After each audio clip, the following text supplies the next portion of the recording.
We're leaned over the table talking about Twilight, the series of books and teenagers in the Twilight culture. Teen parenting expert Brian Hausman joins us with more. Now, Brian was on recently. He has a book out called Engaging Your Teen's World. And you were a minister, you've worked with teens, you worked with parents. And is Twilight good or bad?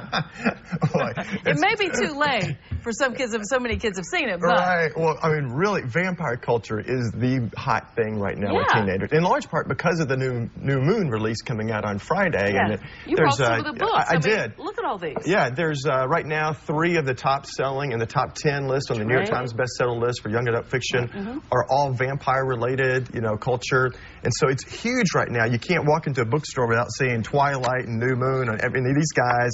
Taylor Lautner and Robert Patterson, they're on every teen girl magazine, so they're all over the place. And so, it is something that parents need to be aware of because teenagers are very gravitating toward this genre right now. I know some moms who say they read the Twilight books because they wanted to see what their daughters were trying to read. Right. And they loved it. And actually, I ended up reading them thinking I wouldn't be interested in that. They're good. They are, yeah. And one thing that's different, I think in real life we hear about teens having intimate relations way too early. Right. That doesn't happen in these books. Exactly. And that's one of the things that, because of Stephanie Meyer's and her faith background, she was a Mormon, she wanted to write that kind of a prudence into the characters. And so you got 2 teenagers in the books who are very sexually attracted to one another, but say, yes, I would love to have sex with you, but we're gonna wait until we have married to do so. Yeah. So I think, well, as a parent, that's something I can really champion. Absolutely. Right. Absolutely. So is it a good thing? I mean, vampires, you think of,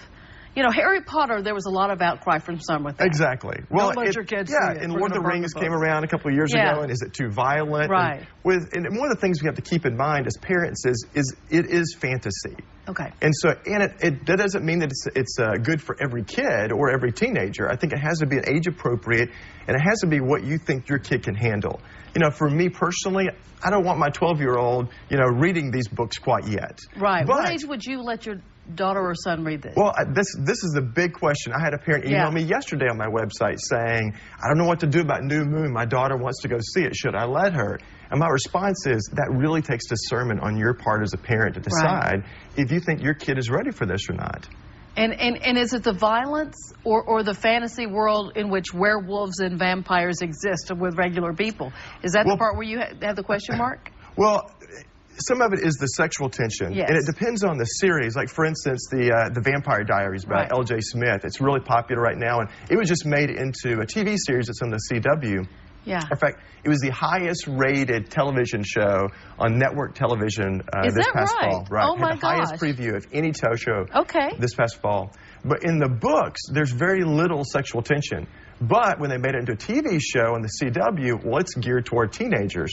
So they really up the ante on the sexual tension. And so for the TV show, I'm saying X on that. Stay off limits. The book's okay for a younger child. It's a little, a little more palatable for that high school audience. Why are teenagers, and all of us, let's face it, Brian, because you and I have read it. Yes. What is up with the vampire culture that makes us want to read it? And we're so attracted to it. One of the factors is the forbidden factor. Right. We're talking about the undead here.